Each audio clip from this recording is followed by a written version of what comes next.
ಸರ್ಕಾರದ ಮುಖ್ಯ ಕಾರ್ಯದರ್ಶಿ ಶಾಲಿನಿ ರಜನೀಶ್ ವಿರುದ್ಧ ಆಕ್ಷೇಪಾರ್ಹ ಪದಬಳಕೆ ಆರೋಪದ ಪ್ರಕರಣಕ್ಕೆ ಸಂಬಂಧಪಟ್ಟಂತೆ ಬಿಜೆಪಿ ಪರಿಷತ್ ಸದಸ್ಯ ಎನ್ ರವಿಕುಮಾರ್ಗೆ ತಾತ್ಕಾಲಿಕ ರಿಲೀಫ್ ಸಿಕ್ಕಿದೆ.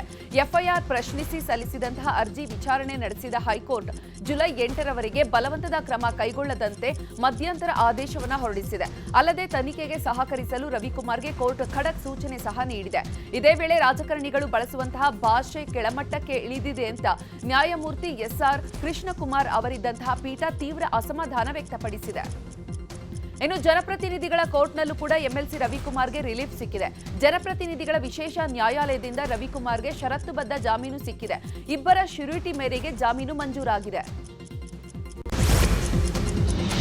ಇಂದು ಕೋಲಾರ ಹಾಲು ಒಕ್ಕೂಟ ಕೋಮುಲ್ ಒಕ್ಕೂಟದ ಅಧ್ಯಕ್ಷ ಸ್ಥಾನದ ಚುನಾವಣೆ ನಡೆಯಲಿದೆ. ಕೋಮುಲ್ ಆಡಳಿತ ಕೇಂದ್ರ ಕಚೇರಿಯಲ್ಲಿ ಬೆಳಿಗ್ಗೆ 10:30ಕ್ಕೆ ನಾಮಪತ್ರ ಸಲ್ಲಿಕೆ ಆರಂಭವಾಗಲಿದ್ದು ಮಧ್ಯಾಹ್ನ 2ರ ವೇಳೆಗೆ ಫಲಿತಾಂಶ ಹೊರಬೀಳಲಿದೆ. ಚುನಾವಣೆಯಲ್ಲಿ ಅತಿ ಹೆಚ್ಚು ಸ್ಥಾನಗಳನ್ನು ಗೆದ್ದಿರುವಂತಹ ಕಾಂಗ್ರೆಸ್ ಬೆಂಬಲಿತ ಸದಸ್ಯರಲ್ಲಿ ಒಬ್ಬ ನಿರ್ದೇಶಕರು ಕೋಮುಲ್ ಚುಕ್ಕಾಣಿಯನ್ನು ಹಿಡಿಯುವುದು ಫಿಕ್ಸ್ ಆಗಿದ್ದು ಈ ಸಾಲಿನಲ್ಲಿ ಮಾಲೂರು ಶಾಸಕ ಕೆವೈ ನಂಜೇಗೌಡ ಅವರ ಹೆಸರನ್ನೇ ಸಿಎಂ ಸಿದ್ದರಾಮಯ್ಯ ಫೈನಲ್ ಮಾಡಿದ್ದಾರೆ ಅಂತ ತಿಳಿದು ಬಂದಿದೆ. ಕಾಂಗ್ರೆಸ್ ಬೆಂಬಲಿತ 9 ನಿರ್ದೇಶಕರಲ್ಲಿ 7 ಮಂದಿ ನಿರ್ದೇಶಕರೊಂದಿಗೆ ಶಾಸಕ ಕೆವೈ ನಂಜೇಗೌಡ ದೇವನಹಳ್ಳಿಯ ರೆಸಾರ್ಟ್ ಒಂದರಲ್ಲಿ ವಾಸ್ತವ್ಯ ಹೂಡಿದ್ದಾರೆ. ಆದರೆ ಬಂಡಾಯ ಕಾಂಗ್ರೆಸ್ ಆಗಿ ಸ್ಪರ್ಧಿಸಿ ಚುನಾವಣೆಯಲ್ಲಿ ಗೆದ್ದಿರುವಂತಹ ಮಹಾಲಕ್ಷ್ಮಿ ನಂಜೇಗೌಡ ಅವರಿಗೆ ಬೆಂಬಲ ನೀಡಲ್ಲ ಅಂತ ಈಗಾಗಲೇ ಹೇಳಿದ್ದು, ಇನ್ನು ಬಂಗಾರಪೇಟೆ ಕಾಂಗ್ರೆಸ್ ಶಾಸಕ ಎಸ್ಎನ್ ನಾರಾಯಣಸ್ವಾಮಿ ಸಹ ನಂಜೇಗೌಡ ಬಣದಿಂದ ದೂರ ಉಳಿದಿದ್ದಾರೆ. ಹೀಗಾಗಿ ಇರುವಂತಹ 7 ನಿರ್ದೇಶಕರು ಹಾಗೂ ಸರ್ಕಾರದ 5 ನಾಮನಿರ್ದೇಶಿತ ಬಲದಿಂದಾಗಿ ಶಾಸಕ ಕೆವೈ ನಂಜೇಗೌಡ ಅಧ್ಯಕ್ಷರಾಗುವುದು ಬಹುತೇಕ ಫೈನಲ್ ಆಗಿದೆ. ಚಿಕ್ಕಮಗಳೂರು ಜಿಲ್ಲೆಯಲ್ಲಿ ಧಾರಾಕಾರ ಮಳೆಯಾಗ್ತಾ ಇದೆ. ಈ ಹಿನ್ನೆಲೆಯಲ್ಲಿ ಮುಂಜಾಗ್ರತಾ ಕ್ರಮವಾಗಿ ಶಿಶುಪಾಲನಾ ಅಂಗನವಾಡಿ ಕೇಂದ್ರಗಳಿಗೆ ಇಂದು ರಜೆ ಘೋಷಣೆ ಮಾಡಲಾಗಿದೆ. ಚಿಕ್ಕಮಗಳೂರು ಜಿಲ್ಲೆಯ 9 ತಾಲೂಕುಗಳಾದಂತಹ ಚಿಕ್ಕಮಗಳೂರು, ಕಳಸ, ಮೂಡಿಗೆರೆ, ಶೃಂಗೇರಿ, ಕೊಪ್ಪ, ಎನ್ಆರ್ಪುರ ತಾಲೂಕುಗಳಿಗೆ ರಜೆ ಘೋಷಣೆ ಮಾಡಲಾಗಿದೆ.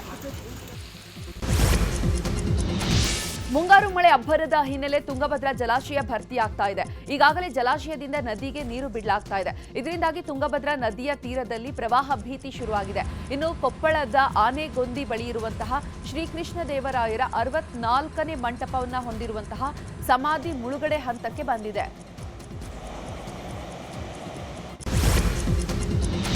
ಹೇಮಾವತಿ ಲಿಂಕ್ ಕೆನಾಲ್ ಯೋಜನೆಗೆ ಸಂಬಂಧಪಟ್ಟಂತೆ ಡಿಸಿಎಂ ಡಿಕೆಶಿ ಅಧ್ಯಕ್ಷತೆಯಲ್ಲಿ ಮಹತ್ವದ ಸಭೆ ನಡೆಯಿತು. ಸಭೆಯಲ್ಲಿ ತುಮಕೂರು, ರಾಮನಗರ ಶಾಸಕರು ಹಾಗೂ ಸಂಸದರು ಭಾಗಿಯಾಗಿದ್ದರು. ಲಿಂಕ್ ಕೆನಾಲ್ ಯೋಜನೆಯನ್ನು ವಿರೋಧಿಸಿ ತುಮಕೂರು ಭಾಗದ ನಾಯಕರು ಈಗಾಗಲೇ ಪ್ರತಿಭಟನೆ ಮಾಡುತ್ತಿದ್ದಾರೆ. ಸಭೆ ಬಳಿಕ ಮಾತನಾಡಿದ ಕೇಂದ್ರ ಸಚಿವ ಸೋಮಣ್ಣ, ಲಿಂಕ್ ಕೆನಾಲ್ ಬಗ್ಗೆ ಇಂಡಿಯನ್ ಇನ್ಸ್ಟಿಟ್ಯೂಟ್ ಆಫ್ ಸೈನ್ಸ್ನಿಂದ ಪರಿಶೀಲನೆ ಆಗಬೇಕು. ಖುದ್ದಾಗಿ ಡಿಕೆಶಿ ಸ್ಥಳ ಪರಿಶೀಲನೆಯನ್ನು ಮಾಡ್ತೇನೆ ಅಂತ ಹೇಳಿದ್ದಾರೆ. ಟೆಕ್ನಿಕಲ್ ಟೀಮ್ನಿಂದ ವರದಿಯನ್ನು ಪಡೆಯಲು ಎಲ್ಲರೂ ಕೂಡ ಒಪ್ಪಿದ್ದಾರೆ ಎಂದರು. ಇನ್ನು ಇದೇ ವಿಚಾರವಾಗಿ ಶಾಸಕ ಸುರೇಶ್ ಗೌಡ ಸಹ ಮಾತನಾಡಿದ್ದಾರೆ. ಚಾಮರಾಜನಗರ ಜಿಲ್ಲೆಯ ಮಲೆ ಮಹದೇಶ್ವರ ವನ್ಯಧಾಮದಲ್ಲಿ 5 ಹುಲಿಗಳ ಹತ್ಯಾಕಾಂಡ ಪ್ರಕರಣಕ್ಕೆ ಸಂಬಂಧಪಟ್ಟಂತೆ ಪ್ರಾಥಮಿಕ ವರದಿ ಸಲ್ಲಿಕೆಯಾಗಿದೆ. ಪ್ರಾಥಮಿಕ ವರದಿ ಆಧಾರದ ಮೇಲೆ 2 ಅಧಿಕಾರಿಗಳ ತಲೆದಂಡವಾಗಿದೆ. ಅಧಿಕಾರಿಗಳ ನಿರ್ಲಕ್ಷ್ಯ ಮತ್ತು ಕರ್ತವ್ಯ ಲೋಪದ ಹಿನ್ನೆಲೆ ಎಎಸ್ಎಫ್ ಮತ್ತು ಎಸಿಎಫ್ ಗಜಾನನ ಹೆಗಡೆ, ಆರ್ಎಫ್ಒ ಮಾದೇಶ ಅವರನ್ನು ಅಮಾನತು ಮಾಡಲಾಗಿದೆ. ಅಲ್ಲದೆ ಡಿಸಿಎಫ್ ವೈ ಚಕ್ರಪಾಣಿ ಅಮಾನತಿಗೆ ಶಿಫಾರಸು ಮಾಡಲಾಗಿದೆ. ಅಲ್ಲದೆ ಇಲಾಖಾ ವಿಚಾರಣೆಗೂ ಸಚಿವ ಈಶ್ವರ ಖಂಡ್ರೆ ಶಿಫಾರಸು ಮಾಡಿದ್ದಾರೆ. ಕೆಳಹಂತದ ಅರಣ್ಯ ಸಿಬ್ಬಂದಿಯ ವಿರುದ್ಧವೂ ಕೂಡ ಕ್ರಮ ಕೈಗೊಳ್ಳಲಾಗಿದೆ. ಉಪ ವಲಯದ ಅರಣ್ಯಾಧಿಕಾರಿ ವೀರೇಶ್ ಕಟ್ಟಿಮಣಿ ಗಸ್ತು ಅರಣ್ಯ ಪಾಲಕ ಮಧುಸೂದನ್ ಅವರನ್ನ ಕಡ್ಡಾಯ ರಜೆ ಮೇಲೆ ಹೋಗುವಂತೆ ಚಾಮರಾಜನಗರ ಸಿಸಿಎಫ್ ಹೀರಾಲಾಲ್ ಆದೇಶವನ್ನು ಹೊರಡಿಸಿದ್ದಾರೆ. ಕನ್ನಡ ಭಾಷೆ ಬಗ್ಗೆ ನಟ ಕಮಲ್ ಹಾಸನ್ ವಿವಾದದ ಹಿನ್ನೆಲೆ ಕನ್ನಡದ ಬಗ್ಗೆ ಹೇಳಿಕೆಯನ್ನು ನೀಡದಂತೆ ಕಮಲ್ಗೆ ಬೆಂಗಳೂರಿನ ಸಿಟಿ ಸಿವಿಲ್ ಕೋರ್ಟ್ ಆದೇಶಿಸಿದೆ. ಕಮಲ್ ಹೇಳಿಕೆಗೆ ನಿರ್ಬಂಧಿಸುವಂತೆ ಸಾಹಿತ್ಯ ಪರಿಷತ್ ಅಧ್ಯಕ್ಷ ಮಹೇಶ್ ಜೋಶಿ ಅರ್ಜಿಯನ್ನು ಸಲ್ಲಿಸಿದರು. ಈ ಹಿನ್ನೆಲೆ ಕನ್ನಡ ಭಾಷೆ ಬಗ್ಗೆ ಪ್ರಕಟಣೆ, ಟೀಕೆ ಬರೆಯುವುದನ್ನು ಕೋರ್ಟ್ ನಿರ್ಬಂಧ ಹೇರಿದೆ. ಆಗಸ್ಟ್ 30ಕ್ಕೆ ವಿಚಾರಣೆಯನ್ನು ಮುಂದೂಡಿದೆ. ಗೋಲ್ಡ್ ಸ್ಮಗ್ಲಿಂಗ್ ಪ್ರಕರಣದಲ್ಲಿ ಬಂಧನಕ್ಕೊಳಗಾಗಿರುವಂತಹ ನಟಿ ರಮ್ಯಾ ರಾವ್ಗೆ ಸಂಬಂಧಿಸಿದಂತೆ ಸುಮಾರು 34.12 ಕೋಟಿ ಮೌಲ್ಯದ ಸ್ಥಿರಾಸ್ತಿಯನ್ನು ಜಪ್ತಿ ಮಾಡಲಾಗಿದೆ. ಪ್ರಕರಣದ ಆರೋಪಿಗಳಿಗೆ ಸೇರಿದಂತಹ ಆಸ್ತಿ ಕೂಡ ಸೀಸ್ ಮಾಡಲಾಗಿದೆ. ದೆಹಲಿ ಇಡಿ ಪ್ರಧಾನ ಕಚೇರಿಯಿಂದ ಆಸ್ತಿ ಮುಟ್ಟುಗೋಲು ಹಾಕಲಾಗಿದ್ದು ಬೆಂಗಳೂರು ಹಾಗೂ ತುಮಕೂರಿನಲ್ಲಿರುವಂತಹ ಸ್ಥಿರಾಸ್ತಿಯನ್ನು ಜಪ್ತಿ ಮಾಡಲಾಗಿದೆ. ಇಡಿ ಅಧಿಕಾರಿಗಳಿಂದ ಪ್ರಕರಣದ ತನಿಖೆ ಮುಂದುವರೆದಿದೆ. ನಿಗದಿತ ನಿರ್ವಹಣಾ ಕಾಮಗಾರಿ ಹಿನ್ನೆಲೆ ನೇರಳೆ ಮಾರ್ಗದಲ್ಲಿ ನಾಳೆ ಮೆಟ್ರೋ ಸೇವೆಯಲ್ಲಿ ತಾತ್ಕಾಲಿಕ ವ್ಯತ್ಯಯವಾಗಲಿದೆ.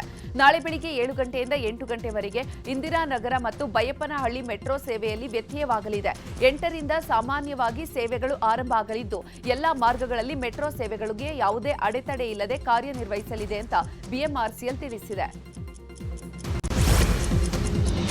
ಬಿಜೆಪಿ ಕಾರ್ಯಕರ್ತ ಪ್ರವೀಣ್ ನೆಟ್ಟಾರು ಹತ್ಯೆ ಪ್ರಕರಣಕ್ಕೆ ಸಂಬಂಧಪಟ್ಟಂತೆ ತಲೆಮರೆಸಿಕೊಂಡಿದ್ದಂತಹ ಪ್ರಮುಖ ಆರೋಪಿ ಅಬ್ದುಲ್ ರಹಿಮಾನ್ ಅನ್ನು ಬಂಧಿಸಲಾಗಿದೆ. ಕತಾರ್ನಿಂದ ಕೇರಳದ ಕಣ್ಣೂರು ಏರ್ಪೋರ್ಟ್ಗೆ ಬಂದಂತಹ ಆರೋಪಿ ಅಬ್ದುಲ್ ರಹಿಮಾನ್ ಅನ್ನು ಎನ್ಐಎ ಅಧಿಕಾರಿಗಳು ಬಂಧಿಸಿದ್ದಾರೆ. ಅಬ್ದುಲ್ ರಹಿಮಾನ್ ಸೇರಿ 4 ವಿರುದ್ಧ ಏಪ್ರಿಲ್ನಲ್ಲಿ ಎನ್ಐಎ ಚಾರ್ಜ್ ಶೀಟ್ ಸಲ್ಲಿಸಿತ್ತು. ಇದೀಗ ತಲೆಮರೆಸಿಕೊಂಡವ ಭಾರತಕ್ಕೆ ಬರ್ತಾ ಇದ್ದಂತೆ ಎನ್ಐಎ ಲಾಕ್ ಮಾಡಿದೆ. ಡಿಸಿಎಂ ಡಿಕೆ ಶಿವಕುಮಾರ್ ಮತ್ತೆ ಸಿಎಂ ಕುರ್ಚಿ ಆಸೆಯನ್ನ ಬಿಚ್ಚಿಟ್ಟಿದ್ದಾರೆ. ಮೈಸೂರಿನಲ್ಲಿ ಚಾಮುಂಡಿ ದರ್ಶನದ ಬಳಿಕ ಮಾತನಾಡಿದ ಡಿಸಿಎಂ, ಪ್ರಯತ್ನ ವಿಫಲ ಆದ್ರೂ ಪ್ರಾರ್ಥನೆ ವಿಫಲ ಆಗಲ್ಲ. ನನಗೆ ಏನ್ ಬೇಕು ಅಂತ ಪ್ರಾರ್ಥನೆ ಮಾಡಿದ್ದೇನೆ. ಮಲ್ಲಿಕಾರ್ಜುನ ಖರ್ಗೆ ನಮಗೆ ಬುದ್ಧಿವಾದ ಹೇಳಿದ್ದಾರೆ. ಹೈಕಮಾಂಡ್ ಕೂಡ ಕೆಲವು ವಿಚಾರವನ್ನ ಹೇಳಿದೆ ಅಂತ ಅಂದ್ರು. ಪ್ರಯತ್ನ ವಿಫಲ ಆದ್ರೂ ಪ್ರಾರ್ಥನೆ ವಿಫಲವಾಗಲ್ಲ ಎಂಬ ಡಿಕೆಶಿ ಹೇಳಿಕೆಗೆ ವಿಜಯೇಂದ್ರ ಟಾಂಗ್ ಕೊಟ್ಟಿದ್ದಾರೆ. ಕಾಂಗ್ರೆಸ್ನಲ್ಲಿ ಬಹಳ ಜನರು ಪ್ರಯತ್ನವನ್ನು ಮಾಡ್ತಿದ್ದಾರೆ, ಪ್ರಾರ್ಥನೆಯನ್ನು ಮಾಡ್ತಿದ್ದಾರೆ. ಭೂಮಿಗೆ ಗುದ್ದಲಿ ಪೂಜೆಯನ್ನ ಮಾಡಿಸಿದಂತೆ ಸುರ್ಜೇವಾಲರಿಂದ ಸಿಎಂ ಗದ್ದುಗೆಗೆ ಗುದ್ದಲಿ ಪೂಜೆಯನ್ನ ಮಾಡಿಸಿದ್ದಾರೆ ಎಂದರು. ಕಾಂಗ್ರೆಸ್ನಲ್ಲಿ ಸಿಎಂ ಗದ್ದುಗೆ ಬಗ್ಗೆ, ಸಿಎಂ ಡಿಸಿಎಂ ನಡೆಯ ಬಗ್ಗೆ ಕರಾವಳಿ ಯಕ್ಷಗಾನಕ್ಕೆ ಹೋಲಿಸಿ ಮಾಜಿ ಸಿಎಂ ಡಿವಿ ಸದಾನಂದಗೌಡ ಟಾಂಗ್ ಕೊಟ್ಟಿದ್ದಾರೆ. ನಾವು ಕರಾವಳಿ ಭಾಗದಿಂದ ಬಂದವರು. ಯಕ್ಷಗಾನದಲ್ಲಿ ಬೆಳಿಗ್ಗೆ ರಾಮನ ಪಾತ್ರ ಹಾಕಿದವರು ಮರುದಿನ ರಾವಣನ ಪಾತ್ರವನ್ನ ಹಾಕ್ತಾರೆ. ಈಗಾಗಲೇ ಸಿಎಂ ಡಿಸಿಎಂ ಚಂಡ ಪೆಟ್ಟಿಗೆಯ ಕುಣಿತಕ್ಕೆ ಒಳಗಾಗಿರೋದು ಅಂತ ಟಾಂಗ್ ಕೊಟ್ಟಿದ್ದಾರೆ. ಆರ್ಎಸ್ಎಸ್ ಬಗ್ಗೆ ಮತ್ತೆ ಸಚಿವ ಪ್ರಿಯಾಂಕ್ ಖರ್ಗೆ ವಾಗ್ದಾಳಿ ನಡೆಸಿದ್ದಾರೆ. ಈ ಬಗ್ಗೆ ಕಲಬುರಗಿಯಲ್ಲಿ ಮಾತನಾಡಿದ ಪ್ರಿಯಾಂಕ್ ಖರ್ಗೆ, ಕೇಂದ್ರದಲ್ಲಿ ಕಾಂಗ್ರೆಸ್ ಬಂದ್ರೆ ಆರ್ಎಸ್ಎಸ್ ಬ್ಯಾನ್ ಮಾಡ್ತೀವಿ ಅಂತ ಅಂದಿದ್ದಾರೆ. ಆರ್ಎಸ್ಎಸ್ ದೇಶ ಪ್ರೇಮಿ ಸಂಘಟನೆ ಆಗಿದ್ದರೆ ರಾಷ್ಟ್ರಧ್ವಜ ಹಾರಿಸಲು 50 ವರ್ಷ ಯಾಕೆ ತೆಗೆದುಕೊಳ್ತಾ ಇದ್ರು ಅಂತ ಕಿಡಿಕಾರಿದ್ದಾರೆ. ಪ್ರಿಯಾಂಕ್ ಖರ್ಗೆ ಆರ್ಎಸ್ಎಸ್ ಬ್ಯಾನ್ ವಿಚಾರಕ್ಕೆ ಕೇಂದ್ರ ಸಚಿವ ಪ್ರಹ್ಲಾದ್ ಜೋಶಿ ಟಾಂಗ್ ಕೊಟ್ಟಿದ್ದಾರೆ. ಆರ್ಎಸ್ಎಸ್ ಬ್ಯಾನ್ ಮಾಡೋದ್ರಲ್ಲಿ ರಾಹುಲ್ ಗಾಂಧಿ, ಅವರ ಅಜ್ಜಿ, ಮುತ್ತಾತ ಎಲ್ಲರೂ ಕೂಡ ವಿಫಲರಾದ್ರು. 1975ರಲ್ಲಿ ಆರ್ಎಸ್ಎಸ್ ಬ್ಯಾನ್ ಮಾಡಿದಾಗ ಇವರ ಸರ್ಕಾರವೇ ಹೋಯಿತು ಅಂತ ತಿರುಗೇಟು ಕೊಟ್ಟರು. ಬಿಜೆಪಿ ಜಿಲ್ಲಾ ಮಟ್ಟದ ಸಮಸ್ಯೆಗಳ ಪರಿಹಾರಕ್ಕೆ ಬೆಂಗಳೂರಿನಲ್ಲಿ ಸಭೆ ನಡೆಯಿತು. ಬಾಗಲಕೋಟೆ ಮತ್ತು ದಾವಣಗೆರೆ ಜಿಲ್ಲಾ ಬಿಜೆಪಿ ಸಮಸ್ಯೆ ಪರಿಹಾರಕ್ಕೆ ಕೇಂದ್ರ ಸಚಿವ ಪ್ರಹ್ಲಾದ್ ಜೋಶಿ ಮತ್ತು ಮಾಜಿ ಸಿಎಂ ಡಿವಿ ಸದಾನಂದ ಗೌಡ ನೇತೃತ್ವದಲ್ಲಿ ಸಭೆ ನಡೆಸಲಾಯಿತು.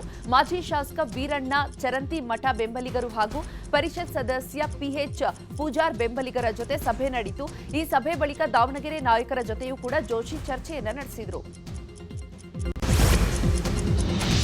ದೇವನಹಳ್ಳಿಯ ಚನ್ನರಾಯಪಟ್ಟಣದಲ್ಲಿ ರೈತರ ಭೂಮಿ ಸ್ವಾಧೀನವನ್ನು ವಿರೋಧಿಸಿ ರೈತರು ಪ್ರತಿಭಟನೆಯನ್ನ ಕೈಗೊಂಡಿದ್ದಾರೆ. ಚನ್ನರಾಯಪಟ್ಟಣ ರೈತರ ಜೊತೆ ಸಿಎಂ ಸಿದ್ದರಾಮಯ್ಯ ಸಭೆಯನ್ನ ನಡೆಸಿದ್ರು. ರೈತರ ಪರ ನಟ ಪ್ರಕಾಶ್ ರೈ ಸಭೆಯಲ್ಲಿ ಭಾಗವಹಿಸಿದ್ರು. ಸಭೆ ಬಳಿಕ ಮಾತನಾಡಿದ ಸಿಎಂ ಸಿದ್ದರಾಮಯ್ಯ, ಭೂ ಸ್ವಾಧೀನಕ್ಕೆ ಸಂಬಂಧಪಟ್ಟಂತೆ ಫೈನಲ್ ನೋಟಿಫಿಕೇಶನ್ ಆಗಿಬಿಟ್ಟಿದೆ. ಅದರಿಂದ ಲೀಗಲ್ ಇಶ್ಯೂಸ್ ಇದೆ. ಸರ್ಕಾರಕ್ಕೆ 10 ದಿನ ಸಮಯ ಬೇಕು ಅಂತ ಹೇಳಿದ್ದಾರೆ. ಜುಲೈ 15ರಂದು ಬೆಳಿಗ್ಗೆ ರೈತರ ಜೊತೆ ಸಭೆ ನಡೆಯುತ್ತೆ ಎಂದಿದ್ದಾರೆ. ಸಾರಿಗೆ ನಿಗಮ ಕಾರ್ಮಿಕ ಸಂಘಟನೆಗಳೊಂದಿಗೆ ಸಿಎಂ ಸಿದ್ದರಾಮಯ್ಯ ಸಭೆ ನಡೆಸಿದ್ದಾರೆ. ಸಭೆ ಬಳಿಕ ಮಾತನಾಡಿದ ಸಾರಿಗೆ ಸಚಿವ ರಾಮಲಿಂಗಾರೆಡ್ಡಿ, ಯೂನಿಯನ್ನಲ್ಲಿ 3 ಸಂಘಟನೆಗಳು ಇದೆ. ಈಗ ಅನಂತ್ ಸುಬ್ಬಾರಾಯರ ಟೀಮ್ ಜೊತೆ ಸಭೆಯಾಗಿದೆ. ಈ ಸಭೆ ಅಪೂರ್ಣ ಆಗಿದೆ. ಮುಂದಿನ ವಾರ ಮತ್ತೊಂದು ಸಭೆ ಇದೆ. ಅಲ್ಲಿ ಬೇಡಿಕೆಗಳ ಬಗ್ಗೆ ತೀರ್ಮಾನ ಮಾಡ್ತೀವಿ ಎಂದಿದ್ದಾರೆ. ಅಲ್ಲದೆ ಜಂಟಿ ಸಮಿತಿಯ ಅಧ್ಯಕ್ಷ ಜಯದೇವ್ ರಾಜ್ ಅರಸ್ ಮಾತನಾಡಿ, 3 ಬೇಡಿಕೆಗಳನ್ನ ಇಟ್ಟಿದ್ದೇವೆ. ವೇತನ ಬಾಕಿ, ಹೊಸ ವೇತನವನ್ನ ಕೊಡಬೇಕು. 2021ರಲ್ಲಿ ಮುಷ್ಕರ ಮಾಡಿದವರ ಅಮಾನತು ಮಾಡಲಾಗಿದೆ, ಅದನ್ನ ವಾಪಸ್ ಪಡಿಬೇಕು ಅನ್ನುವಂತಹ ಬೇಡಿಕೆ ಇದೆ. ಸಿಎಂ ಸಕಾರಾತ್ಮಕವಾಗಿ ಸ್ಪಂದಿಸಿ ಮುಂದಿನ ವಾರ ಸಭೆ ಮಾಡೋದಾಗಿ ಹೇಳಿದ್ದಾರೆ. ನಮ್ಮ ಬೇಡಿಕೆ ಪರಿಗಣಿಸೋದಾಗಿ ಹೇಳಿದ್ದಾರೆ. ಮುಂದಿನ ಸಭೆಯಲ್ಲಿ ಬೇಡಿಕೆ ಇತ್ಯರ್ಥ ಆಗಬೇಕು ಅಂದಿದ್ದಾರೆ. ಮಾನ್ಯತೆಯನ್ನ ಪಡೆಯದ 10 ರಾಜಕೀಯ ಪಕ್ಷಗಳ ನೋಂದಣಿ ರದ್ದು ಮಾಡಲಾಗಿದೆ. ಚುನಾವಣಾ ಆಯೋಗದಿಂದ ಪ್ರಕ್ರಿಯೆ ಆರಂಭವಾಗಿದೆ. 2019ರಿಂದ ಕಳೆದ 6 ವರ್ಷಗಳ ಅವಧಿಯಲ್ಲಿ ಒಂದು ಚುನಾವಣೆಯಲ್ಲಿ ಸ್ಪರ್ಧಿಸದ ಜೊತೆಗೆ ರಾಜಕೀಯ ಪಕ್ಷಗಳ ಕಚೇರಿಯನ್ನು ಕೂಡ ಹೊಂದಿರದ ಪಕ್ಷಗಳ ನೋಂದಣಿ ರದ್ದು ಮಾಡಲಾಗುತ್ತದೆ. ಇನ್ನು ಬೆಂಗಳೂರು ವ್ಯಾಪ್ತಿಗೆ ಒಳಪಡುವಂತಹ ಅಂಬೇಡ್ಕರ್ ಜನತಾ ಪಕ್ಷ, ಭಾರತೀಯ ಡಾಕ್ಟರ್ ಬಿಆರ್ ಅಂಬೇಡ್ಕರ್ ಜನತಾ ಪಕ್ಷ, ಭಾರತೀಯ ಪ್ರಜಾ ಪಕ್ಷ ಸೇರಿ 10 ಪಕ್ಷ ರದ್ದುಪಡಿಸಲು ಪ್ರಕ್ರಿಯೆ ಶುರುವಾಗಿದೆ. ಇನ್ನು ಪಕ್ಷಗಳಿಗೆ ತಮ್ಮ ಅಹವಾಲು ಸಲ್ಲಿಸಲು ಅವಕಾಶವಿದ್ದು ಅಗತ್ಯ ದಾಖಲಾತಿ ಹಾಗೂ ಅಫಿಡವಿಟ್ನೊಂದಿಗೆ ಲಿಖಿತ ಮನವಿಯನ್ನು ಸಲ್ಲಿಸಬಹುದಾಗಿದೆ. ಮದುವೆ ಆಗುವುದಾಗಿ ನಂಬಿಸಿ ಪರಾರಿಯಾದ ಆರೋಪಿ ಜೊತೆ ಪುತ್ತಿಲ ಪರಿವಾರದ ಪ್ರಜ್ವಲ್ ಘಾಟೆ ಫೋಟೋ ವೈರಲ್ ಆಗಿದೆ. ಈ ವಿಚಾರವಾಗಿ ಪುತ್ತೂರಿನಲ್ಲಿ ಬಿಜೆಪಿ ಮುಖಂಡ ಅರುಣ್ ಕುಮಾರ್ ಪುತ್ತಿಲ ಮಾತನಾಡಿದ್ದಾರೆ. ಅನಾವಶ್ಯಕವಾಗಿ ಬಿಜೆಪಿ ಕಾರ್ಯಕರ್ತ ಪ್ರಜ್ವಲ್ ಘಾಟೆ ತೇಜೋವಧೆ ಆಗಿದೆ. ಯಾವುದೇ ಒತ್ತಡಕ್ಕೆ ಮಣಿದು ಸುಳ್ಳು ಸುದ್ದಿಗಳನ್ನು ಹಾಕಿರುವಂತಹದ್ದು ನೋವು ತಂದಿದೆ. ಆರೋಪಿಯ ರೀತಿಯಲ್ಲಿ ಪ್ರಜ್ವಲ್ ಘಾಟೆಯನ್ನ ಬಿಂಬಿಸುತ್ತಿರುವುದು ಖಂಡನೀಯ ಅಂತ ಹೇಳಿದ್ದಾರೆ. ರಾಜ್ಯದಲ್ಲಿ ಹೃದಯಾಘಾತ ಪ್ರಕರಣಗಳು ಹೆಚ್ಚಾಗುತ್ತಲೇ ಇದೆ. ನಿನ್ನೆ ಶಿವಮೊಗ್ಗದಲ್ಲಿ ಹೃದಯಾಘಾತದಿಂದ ಬಸವಣ್ಣಯ್ಯ ಎಂಬುವವರು ಸಾವನ್ನಪ್ಪಿದ್ದಾರೆ. ಸದಾ ಲವಲವಿಕೆಯಿಂದ ಬಸವಣ್ಣಪ್ಪ ಅವರಿದ್ದರು. ನಿನ್ನೆ ಮಧ್ಯಾಹ್ನ ಹೃದಯಾಘಾತವಾಗಿದೆ. ಆಸ್ಪತ್ರೆಗೆ ಸಾಗಿಸುವ ಮಾರ್ಗ ಮಧ್ಯದಲ್ಲೇ ಬಸವಣ್ಣಪ್ಪ ಕೊನೆ ಉಸಿರೆಳೆದಿದ್ದಾರೆ. ರಸ್ತೆಯಲ್ಲಿ ಕಾರೊಂದು ಹೊತ್ತಿ ಉರಿದಂತಹ ಘಟನೆ ಬೆಳಗಾವಿ ನಗರದ ಕೇಂದ್ರ ಬಸ್ ನಿಲ್ದಾಣದ ಬಳಿ ನಡೆದಿದೆ. ವಿನಯ ನೋಲಿ ಎಂಬುವವರಿಗೆ ಸೇರಿದಂತಹ ಕಾರು ಇದಾಗಿದೆ.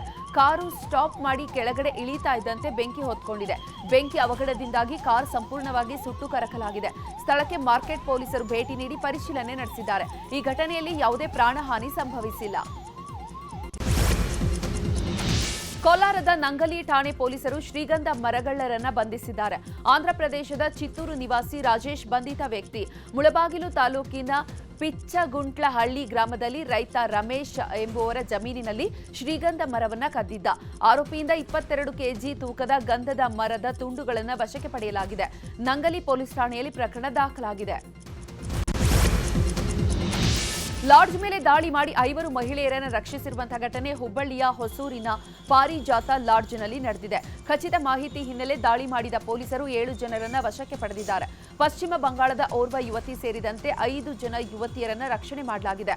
ಅಲ್ಲದೆ ದಾಳಿಯ ವೇಳೆ ಶೌಚಾಲಯದಲ್ಲಿ ಗುಪ್ತ ಬಾಗಿಲು ಕೂಡ ಪತ್ತೆಯಾಗಿದೆ. ದಕ್ಷಿಣ ಕಾಶಿ ಎಂದೇ ಪ್ರಸಿದ್ಧಿಯನ್ನು ಪಡೆದಿರುವಂತಹ ಮೈಸೂರು ಜಿಲ್ಲೆ ನಂಜನಗೂಡಿನ ಶ್ರೀ ನಂಜುಂಡೇಶ್ವರ ಸ್ವಾಮಿ ಸನ್ನಿಧಿಯಲ್ಲಿ ಗಿರಿಜಾ ಕಲ್ಯಾಣ ಮಹೋತ್ಸವದ ಪೂಜಾ ಕೈಂಕರ್ಯಗಳು ಆರಂಭವಾಗಿದೆ. ವರಪೂಜೆ ಹಾಗೂ ಇತರೆ ಪೂಜಾ ಕೈಂಕರ್ಯಗಳು ಶ್ರದ್ಧಾ ಭಕ್ತಿಯಿಂದ ನಡೆಯಿತು. ವಿದ್ಯುತ್ ದೀಪಾಲಂಕಾರಗಳೊಂದಿಗೆ ಕಂಗೊಳಿಸುತ್ತಿರುವಂತಹ ದೇವಾಲಯದಲ್ಲಿ ಕಲ್ಯಾಣೋತ್ಸವದ ಸಡಗರ ಕಳೆಗಟ್ಟಿದೆ. ಕಲ್ಯಾಣೋತ್ಸವದ ವೈಭವವನ್ನು ಕಣ್ತುಂಬಿಕೊಳ್ಳಲು ಭಕ್ತ ಸಾಗರವೇ ಹರಿದು ಬಂದಿದೆ. ಮಾಲ್ಡೀವ್ಸ್ ಹಾಗೂ ಭಾರತ ನಡುವೆ ಕೆಲ ವರ್ಷಗಳಿಂದ ಸಂಬಂಧ ಹದಗೆಟ್ಟಿದೆ. ಭಾರತದ ಜೊತೆ ಮತ್ತೆ ಉತ್ತಮ ಬಾಂಧವ್ಯ ಹೊಂದಲು ಮುಂದಾಗಿರುವಂತಹ ಮಾಲ್ಡೀವ್ಸ್ ಅಧ್ಯಕ್ಷ ಮೆಹಮದ್ ಮುಯಿಜು ಪ್ರಧಾನಿ ನರೇಂದ್ರ ಮೋದಿಗೆ ಆಹ್ವಾನ ನೀಡಿದ್ದಾರೆ. ಜುಲೈ 26ರಂದು ನಡೆಯಲಿರುವಂತಹ ಸ್ವಾತಂತ್ರ್ಯ ದಿನಾಚರಣೆಯಲ್ಲಿ ಮುಖ್ಯ ಅತಿಥಿಯಾಗಿ ಭಾಗವಹಿಸಲು ಆಹ್ವಾನಿಸಿದ್ದಾರೆ. ಮಥುರಾದ ಶಾಹಿ ಈದ್ಗಾ ಮೈದಾನವನ್ನು ವಿವಾದಿತ ರಚನೆ ಕೇಂದ್ರ ಎಂದು ಘೋಷಿಸುವಂತೆ ಕೋರಿ ಹಿಂದೂ ಪರರು ಸಲ್ಲಿಸಿದ ಅರ್ಜಿಯನ್ನ ಅಲಹಾಬಾದ್ ಹೈಕೋರ್ಟ್ ವಜಾಗೊಳಿಸಿದೆ. ಶಾಹಿ ಈದ್ಗಾ ಮಸೀದಿಯನ್ನ ವಿವಾದಿತ ರಚನೆ ಎಂದು ಅಧಿಕೃತವಾಗಿ ಗೊತ್ತುಪಡಿಸುವಂತೆ ಹಿಂದೂ ಪರ ವಕೀಲ ಮಹೇಂದ್ರ ಪ್ರತಾಪ್ ಸಿಂಗ್ ಅರ್ಜಿಯನ್ನ ಸಲ್ಲಿಸಿದ್ರು. 2 ಕಡೆ ವಾದಗಳನ್ನು ಆಲಿಸಿದ ನಂತರ ನ್ಯಾಯಮೂರ್ತಿ ರಾಮ್ ಮನೋಹರ್ ನಾರಾಯಣ್ ಮಿಶ್ರಾ ಅವರ ಏಕಸದಸ್ಯ ಪೀಠವು ಅರ್ಜಿಯನ್ನ ತಿರಸ್ಕರಿಸಿದೆ. 2026ರ ತಮಿಳುನಾಡು ವಿಧಾನಸಭಾ ಚುನಾವಣೆಗೆ ತಮಿಳಿಗ ವೆಟ್ರಿ ಕಾಳಗಂ ಪಕ್ಷದ ಅಧಿಕೃತ ಸಿಎಂ ಅಭ್ಯರ್ಥಿಯಾಗಿ ವಿಜಯ್ ಅವರನ್ನ ಘೋಷಣೆ ಮಾಡಲಾಗಿದೆ. ಸಮಿತಿ ಸಭೆಯಲ್ಲಿ ಮಾತನಾಡಿದ ವಿಜಯ್, ನಮ್ಮ ಪಕ್ಷವು ಬಿಜೆಪಿಯೊಂದಿಗೆ ಎಂದಿಗೂ ಮೈತ್ರಿ ಮಾಡಿಕೊಳ್ಳುವುದಿಲ್ಲ ಎಂದಿದ್ದಾರೆ. ಸೈದ್ಧಾಂತಿಕ ಶತ್ರುಗಳು ಎಂದು ಕರೆದವರೊಂದಿಗೆ ಕೈಜೋಡಿಸುವಂತಹ ಯಾವುದೇ ಸಾಧ್ಯತೆ ಇಲ್ಲ ಅಂತ ವಿಜಯ್ ಸ್ಪಷ್ಟಪಡಿಸಿದ್ದಾರೆ. ಇಟಲಿಯ ರೋಮ್ನಲ್ಲಿ ಭೀಕರ ಅಗ್ನಿ ಅವಘಡ ಸಂಭವಿಸಿದೆ. ಪೆಟ್ರೋಲ್ ಬಂಕ್ನಲ್ಲಿ ಸಂಭವಿಸಿದ ಅಗ್ನಿ ಅವಘಡದಿಂದಾಗಿ ಇಡೀ ಬಂಕ್ ಸ್ಫೋಟಗೊಂಡು ಹೊತ್ತಿ ಉರಿದಿದೆ. ಈ ಘಟನೆಯಲ್ಲಿ ಸುಮಾರು 40ಕ್ಕೂ ಹೆಚ್ಚು ಮಂದಿ ಗಾಯಗೊಂಡಿದ್ದಾರೆ. 8 ಪೊಲೀಸ್ ಅಧಿಕಾರಿಗಳು, 1 ಅಗ್ನಿಶಾಮಕ ದಳದ ಸಿಬ್ಬಂದಿ ಸೇರಿ 40 ಮಂದಿ ಗಾಯಗೊಂಡಿದ್ದಾರೆ.